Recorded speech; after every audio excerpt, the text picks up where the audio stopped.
ಎಲ್ಲರಿಗೂ ನಮಸ್ಕಾರಗಳು. ಸಾಕ್ಷಿ ಕಿಚನ್ ಚಾನೆಲ್ಗೆ ಸ್ವಾಗತ. ನಾನಿವತ್ತು ಟೇಸ್ಟಿಯಾಗಿ ಹೋಟೆಲ್ ಸ್ಟೈಲ್ ಅಲ್ಲಿ ದೊಣ್ಣೆ ಬಿರಿಯಾನಿ ಮಾಡೋದು ತೋರಿಸ್ತಾ ಇದ್ದೀನಿ. ತುಂಬಾ ಚೆನ್ನಾಗಿರುತ್ತೆ ಈ ದೊಣ್ಣೆ ಬಿರಿಯಾನಿ ಮಾತ್ರ. ನೀವು ಯಾವಾಗ್ಲೂ ನಾರ್ಮಲ್ ಬಿರಿಯಾನಿ ಮಾಡ್ಕೊಂಡು ತಿಂದಿರ್ತೀರಾ ಅಲ್ವಾ? ಒಂದ್ಸರಿ ನಾನು ಸಂಡೇ ಇರೋ ಟೈಮಲ್ಲಿ ನೀವು ಈ ತರ ಬಿರಿಯಾನಿನ ಮಾಡ್ಕೊಂಡು ತಿನ್ನಿ, ಚೆನ್ನಾಗಿರುತ್ತೆ. ಹಾಗಿದ್ರೆ ಬನ್ನಿ, ತಡ ಮಾಡ್ದೇನೆ ಈ ದೊಣ್ಣೆ ಬಿರಿಯಾನಿ ಯಾವ ತರ ಮಾಡೋದು ಅಂತ ತೋರಿಸ್ಕೊಡ್ತೀನಿ. ಇವಾಗ ದೊಣ್ಣೆ ಬಿರಿಯಾನಿ ಮಾಡೋದಕ್ಕೆ ನಾನಿಲ್ಲಿ ಸ್ಟವ್ ಆನ್ ಮಾಡಿ ಕುಕ್ಕರ್ ಇಟ್ಕೊಂಡಿದ್ದೀನಿ. ಅದಕ್ಕೆ ಎಣ್ಣೆ ಹಾಕೊಂತ ಇದ್ದೀನಿ ಕುಕ್ಕರ್ಗೆ. ಇವಾಗ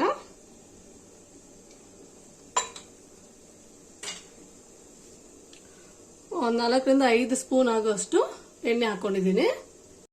ಹಾಗೆ ಎಣ್ಣೆ ಕಾದ ನಂತರ ಈ ಡ್ರೈ ಮಸಾಲ ಬರುತ್ತೆ ಅಲ್ವಾ, ಚಕ್ಕೆ, ಏಲಕ್ಕಿ, ಸೋಂಪು, ಅದೆಲ್ಲ ಆ ಮಸಾಲೆನ ಹಾಕೊಂತ ಇದ್ದೀನಿ. ಪಲಾವ್ ಎಲೆ ಮಸಾಲೆ ಒಂಚೂರು ಫ್ರೈ ಆಗಲಿ. ನೋಡಿ, ಇವಾಗ ಹಾಕಿರೋಂಥ ಮಸಾಲ ಸಹ ನೀಟಾಗಿ ಫ್ರೈ ಆಗಿದೆ. ಇವಾಗ ಇದಕ್ಕೆ 1 ಈರುಳ್ಳಿನ ಹಾಕೊಂತ ಇದ್ದೀನಿ, ಉದ್ದುದ್ದು ಕಟ್ ಮಾಡ್ಕೊಂಡು. ಇದಕ್ಕೆ ಈರುಳ್ಳಿ ಏನು ಜಾಸ್ತಿ ಬೇಕು ಅಂತ ಅವಶ್ಯಕತೆ ಏನಿಲ್ಲ, ಒಂದೇ 1 ಈರುಳ್ಳಿ ಹಾಕಿದ್ರೆ ಸಾಕಾಗುತ್ತೆ. ನಾನಿಲ್ಲಿ ಟೊಮೆಟೊನ ಹಾಕೊಂತಲ್ಲ, ನೀವು ಬೇಕಾದ್ರೆ ಇಲ್ಲಿ ಟೊಮೆಟೊನ ಸಹ ಹಾಕೊಳ್ಳಿ. ಇವಾಗ ನೀಟಾಗಿ ಫ್ರೈ ಮಾಡ್ಕೊಳ್ಳೋಣ. ಇವಾಗ ಈರುಳ್ಳಿ ಸಹ ನೀಟಾಗಿ ಫ್ರೈ ಆಗಿದೆ. ಈ ಟೈಮಲ್ಲಿ ನಾವು ಚಿಕನ್ ಹಾಕೋಬೇಕು. ನಾನಿಲ್ಲಿ ಒಂದು ಅರ್ಧ ಕೆಜಿ ಚಿಕನ್ ಹಾಕೊಂತ ಇದ್ದೀನಿ. ಹಾಕೊಂಡಿರೋಂಥ ಚಿಕನ್ ನೀಟಾಗಿ ಎಣ್ಣೆಯಲ್ಲಿ ಫ್ರೈ ಆಗೋ ತರ ಫ್ರೈ ಮಾಡ್ಕೊಳ್ಳೋಣ. ನಾನು ಇದಕ್ಕೆ ಇವಾಗಲೇ ಉಪ್ಪು ಖಾರ ಅದನ್ನು ಸೇರಿಸ್ಕೊಂತ ಇಲ್ಲ. ಇವಾಗ ಇದು ಚಿಕನ್ ನೀಟಾಗಿ ಫ್ರೈ ಆಗೋ ಅಷ್ಟರಲ್ಲಿ ಮಸಾಲಾನ ರುಬ್ಕೊಂಡ್ಬರೋಣ. ನಾನಿಲ್ಲಿ ಮಸಾಲ ರುಬ್ಬೋದಕ್ಕೆ ಮಸಾಲೆ ಪದಾರ್ಥಗಳನ್ನೆಲ್ಲ ರೆಡಿ ಮಾಡಿ ಇಟ್ಕೊಂಡು ತಗೊಂಡಿದ್ದೀನಿ. ಮೊದಲಿಗೆ ಇಲ್ಲಿ ಪುದೀನ ತಗೊಂಡಿದ್ದೀನಿ, ಹಾಗೆ ಕೊತ್ತಂಬರಿ ಸೊಪ್ಪು, 2 ಗೆಡ್ಡೆ ಬೆಳ್ಳುಳ್ಳಿ, ಒಂದು ಸ್ವಲ್ಪ ಶುಂಠಿ. ನೀವು ಶುಂಠಿ ಬೆಳ್ಳುಳ್ಳಿ ಎಷ್ಟು ಹಾಕ್ತೀರಾ ಅಷ್ಟು ಈ ದೊಣ್ಣೆ ಬಿರಿಯಾನಿ ತುಂಬಾ ಚೆನ್ನಾಗುತ್ತೆ.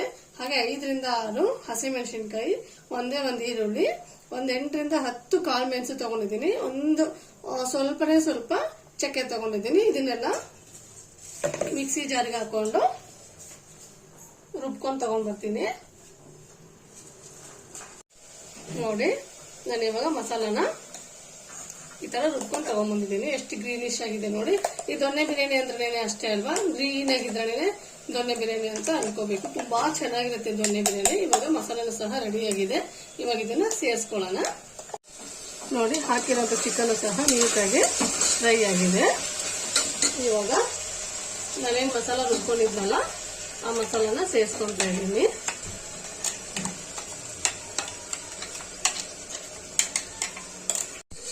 ಇವಾಗ ಹಾಕಿರೋಂಥ ಮಸಾಲಾನ ನೀಟಾಗಿ ಫ್ರೈ ಮಾಡ್ಕೊಳ್ಳೋಣ. ಮಸಾಲಾನು ಸಹ ನೀಟಾಗಿ ಫ್ರೈ ಆಗಬೇಕು. ಹಾಕಿರೋಂಥ ಮಸಾಲ ಚಿಕನ್ಗೆ ನೀಟಾಗಿ ಹಿಡ್ಕೋಬೇಕು, ಅಲ್ಲಿವರೆಗೂ ಫ್ರೈ ಮಾಡ್ಕೊಳ್ಳಿ. ಇವಾಗ ಮಸಾಲ ಫ್ರೈ ಆಗೋದ್ರ ಜೊತೆಗೆ ಇದಕ್ಕೆ ನಾವು ಪೌಡರ್ಗಳನ್ನ ಸೇರಿಸ್ಕೊಂಡ್ಬರೋಣ. 1 ಸ್ಪೂನು ಧನಿಯಾ ಪುಡಿ, ಹಾಗೆ ಒಂದು ಅರ್ಧ ಸ್ಪೂನು ಗರಂ ಮಸಾಲ. ನಾವಿಲ್ಲಿ ಅಲ್ಲೇ ಆಲ್ರೆಡಿ ಮಸಾಲೆಲ್ಲ ರುಬ್ಬೋದಕ್ಕೆ ಹಾಕಿರೋದ್ರಿಂದ ಗರಂ ಮಸಾಲಾನ ಒಂದು ಸ್ವಲ್ಪ ಸೇರಿಸ್ಕೊಂತ ಇದೀವಿ. ಹಾಗೆ ಒಂದು ಅರ್ಧ spoon biryani powder. Biryani powder garam masala ಸೇರಿಸ್ಕೊಳ್ಳಿಲ್ಲ ಅಂದ್ರೂ ಪರವಾಗಿಲ್ಲ, ತುಂಬಾ ಚೆನ್ನಾಗಿರುತ್ತೆ. ಇದನ್ನು ಸಹ ನೀಟಾಗಿ ಮಿಕ್ಸ್ ಮಾಡ್ಕೋಬೇಕು. ಒಂದು ಸ್ವಲ್ಪ ಅರಿಶಿನ ಪುಡಿ. ಇವಾಗ ನೀಟಾಗಿ ಫ್ರೈ ಮಾಡ್ಕೊಳ್ಳೋಣ. ಮಸಾಲ ಪುಡಿಗಳು ಏನ್ ಹಾಕಿದಲ್ವಾ ಅದು ಸಹ ನೀಟಾಗಿ ಚಿಕನ್ ಇಟ್ಕೋಬೇಕಲ್ಲ, ನೀಟಾಗಿ ಫ್ರೈ ಮಾಡ್ಕೊಳ್ಳೋಣ. ಇದು ಕೇವಲ 30 ನಿಮಿಷದಲ್ಲೇ ನಾವು ದೊಣ್ಣೆ ಬಿರಿಯಾನಿನ ರೆಡಿ ಮಾಡ್ಕೊಂಡ್ಬಿಡ್ಬೋದು. ಅದು ಮಿಲಿಟರಿ ಹೋಟ್ಲಲ್ಲೆಲ್ಲ ಕೊಡ್ತಾರೆ ನೋಡಿ, ಆ ಸ್ಟೈಲ್ ಅಲ್ಲಿ ನಾವು ಮನೇಲೇನೆ ಸುಲಭವಾಗಿ ಮಾಡ್ಕೊಂಡು ತಿನ್ಬಹುದು. ಹಾಗೆ ಇದಕ್ಕೆ ಒಂದು ಅರ್ಧ ಕಪ್ಪು ಮೊಸರನ್ನ ಸೇರಿಸ್ಕೊಂತ ಇದ್ದೀನಿ. ಈ ತರ ಫ್ರೈ ಮಾಡಿ ಮಾಡ್ತಾ ಇದೀವಲ್ವಾ ಬಿರಿಯಾನಿ, ತುಂಬಾ ಸ್ಮೆಲ್ ಮಾತ್ರ ಸಖತ್ತಾಗಿ ಬರ್ತಾ ಇರುತ್ತೆ. ಯಾವಾಗ ಬಿರಿಯಾನಿ ರೆಡಿ ಆಗುತ್ತೋ ಯಾವಾಗ ತಿಂತೀವೋ ಅನ್ನೋ ತರ ಇರುತ್ತೆ. ಇವಾಗ ಹಾಕಿರೋಂಥ ಮೊಸರು ಸಹ ನೀಟಾಗಿ ಎಣ್ಣೆಲಿ ಇಟ್ಕೋಬೇಕು, ಅಲ್ಲಿವರೆಗೂ ಫ್ರೈ ಮಾಡ್ಕೊಂತ ಇದ್ದೀನಿ. ಇವಾಗ ನೋಡಿ ನೀಟಾಗೆಲ್ಲ ಕುದಿತಾ ಇದೆಯಲ್ಲ, ಈ ಟೈಮಲ್ಲಿ ಅಕ್ಕಿನ ಸೇರಿಸ್ಕೊತಾ ಇದ್ದೀನಿ. ನಾನಿಲ್ಲಿ ಒಂದೇ 1 ಗ್ಲಾಸು ಅಕ್ಕಿ ತಗೊಂಡಿದ್ದೀನಿ. ನಿಮ್ಗೆ ಎಷ್ಟು ಬೇಕೋ ಅಷ್ಟು ನೋಡ್ಬಿಟ್ಟು ನೀವು ಅಕ್ಕಿ ಹಾಕೊಳ್ಳಿ. ಅರ್ಧ ಕೆಜಿಗೆ ಒಂದೇ 1 ಗ್ಲಾಸ್ ನಾನು ಅಕ್ಕಿನ ಸೇರಿಸ್ಕೊಂತ ಇರೋದು. ನೀಟಾಗಿ ಹಾಕೊಂಡಿರೋ ಅಕ್ಕಿನ ಸಹ ಫ್ರೈ ಮಾಡ್ಕೋಬೇಕು. ಈ ಅಕ್ಕಿ ಜಾಸ್ತಿ ಹಾಕೊಂಡು ಚಿಕನ್ ಕಡಿಮೆನೆ ಹಾಕೊಂಡ್ರೆ ಬರೀ ರೈಸ್ ತಿಂದಂಗೆ ಆಗುತ್ತೆ. ಅದಕ್ಕೆ ನಾವು ಚಿಕನ್ ಎಷ್ಟು ತಗೊಂಡಿರ್ತೀವಿ ಆ ಪ್ರಮಾಣದಲ್ಲಿ ಅಕ್ಕಿನ ಸೇರಿಸ್ಕೊಳ್ಳಿ. 1 kg ತಗೊಂಡ್ರೆ 2 ಗ್ಲಾಸ್ ಅಕ್ಕಿನ ಹಾಕೊಳ್ಳಿ. ಅವಾಗ ಚಿಕನ್ ಸಹ ತುಂಬಾನೇ ಕಾಣಿಸುತ್ತೆ ತಿನ್ನುವಾಗ, ಇಲ್ಲಾಂದ್ರೆ ಅನ್ನ ಹಂಗಂಗೆ ಇರುತ್ತೆ. ಇವಾಗ ಇದಕ್ಕೆ ನೀರನ್ನ ಸೇರಿಸ್ಕೊಂತ ಇದ್ದೀನಿ. ನಾನಿಲ್ಲಿ 1 ಗ್ಲಾಸಿಗೆ 2.5 ಗ್ಲಾಸು ನೀರನ್ನ ಸೇರಿಸ್ಕೊಂತ ಇದ್ದೀನಿ. ಒಂಚೂರು ಮೆತ್ತಗಿದ್ರೆ ತುಂಬಾ ಚೆನ್ನಾಗಿರುತ್ತೆ ದೊಣ್ಣೆ ಬಿರಿಯಾನಿ. ತುಂಬಾ ಉದುರಾಗಿದ್ರೆ ಅಷ್ಟೊಂದು ಚೆನ್ನಾಗಿರೋದಿಲ್ಲ. ನೋಡಿ ನಾನಿಲ್ಲಿ 2.5 ಗ್ಲಾಸು ನೀರನ್ನ ಸೇರಿಸ್ಕೊಂಡಿದ್ದೀನಿ 1 ಗ್ಲಾಸ್ ಅಕ್ಕಿಗೆ. ಇವಾಗ ಇದಕ್ಕೆ ಉಪ್ಪನ್ನ ಸೇರಿಸ್ಕೊಂತ ಇದ್ದೀನಿ. ನಾನು ಉಪ್ಪು ಸೇರಿಸ್ಕೊಂಡಿರ್ಲಿಲ್ಲ ಅಲ್ಲ, ಇವಾಗ ರುಚಿಗೆ ಎಷ್ಟು ಬೇಕಷ್ಟು ನೋಡಿ ಉಪ್ಪನ್ನ ಸೇರಿಸ್ಕೊಳ್ಳಿ.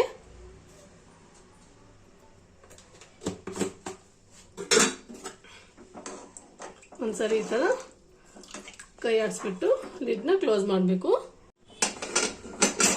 ನೋಡಿ ಲಿಡ್ ಕ್ಲೋಸ್ ಮಾಡಿ ನಾನು 2 ವಿಷಲ್ ತಗೊಂತೀನಿ ಅಷ್ಟೇ. ಜಾಸ್ತಿ ವಿಷಲ್ ತಗೊಂಡ್ರೆ ತಳ ಹಿಡ್ಕೊಂಡ್ಬಿಡುತ್ತೆ, ಇಲ್ಲ ಅಂದ್ರೆ ತುಂಬಾನೇ ಮೆತ್ತಗಾಗ್ಬಿಡುತ್ತಲ್ಲ, ಅದಕ್ಕೋಸ್ಕರ ನಾನಿಲ್ಲಿ 2 ವಿಷಲ್ನ ತಗೊಂತಾ ಇದ್ದೀನಿ. ನೋಡಿ ಇದು 2 ವಿಷಲ್ ಸಹ ಆಗಿದೆ, ವಿಷಲ್ ಸಹ ನೀಟಾಗಿ ಹೋಗಿದೆ. ಇದನ್ನ ಇವಾಗ ಓಪನ್ ಮಾಡ್ತಾ ಇದ್ದೀನಿ.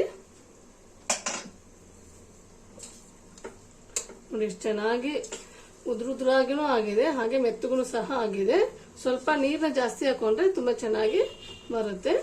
ಇವಾಗ ದೊಣ್ಣೆ ಬಿರಿಯಾನಿ ಸಹ ರೆಡಿ ಆಗಿದೆ. ಇದನ್ನು ಸರ್ವ್ ಮಾಡ್ತೀನಿ. ನೋಡಿ ದೊಣ್ಣೆ ಬಿರಿಯಾನಿ ರೆಡಿ ಆಗಿದೆ. ನೋಡೋದಕ್ಕೆ ಉದ್ರಾಗೂ ಸಹ ಇದೆ, ಹಾಗೆ ತಿನ್ನೋದಕ್ಕೆ ಮೆತ್ತಗೂ ತುಂಬಾ ಚೆನ್ನಾಗಿದೆ. ರುಚಿ ಮಾತ್ರ ಸೂಪರ್ ಆಗಿದೆ. ಒಂದ್ಸರಿ ನೀವು ಈ ದೊಣ್ಣೆ ಬಿರಿಯಾನಿನ ಮನೆಯಲ್ಲೇ ಮಾಡಿಬಿಟ್ಟು ಟೇಸ್ಟ್ ನೋಡಿ, ಚೆನ್ನಾಗಿರುತ್ತೆ. ಹಾಗಿದ್ರೆ ನಾನು ಮಾಡಿರುವಂತ ಈ ದೊಣ್ಣೆ ಬಿರಿಯಾನಿ ರೆಸಿಪಿ ನಿಮ್ಗೆ ಇಷ್ಟ ಆದ್ರೆ ಪ್ಲೀಸ್ ಲೈಕ್ ಮಾಡಿ, ಶೇರ್ ಮಾಡಿ, ಕಾಮೆಂಟ್ ಮಾಡಿ. ಹಾಗೆ ನನ್ನ ಚಾನೆಲ್ನ ಸಬ್ಸ್ಕ್ರೈಬ್ ಮಾಡೋದನ್ನ ಮಾತ್ರ ಮರಿಬೇಡಿ. Thank you.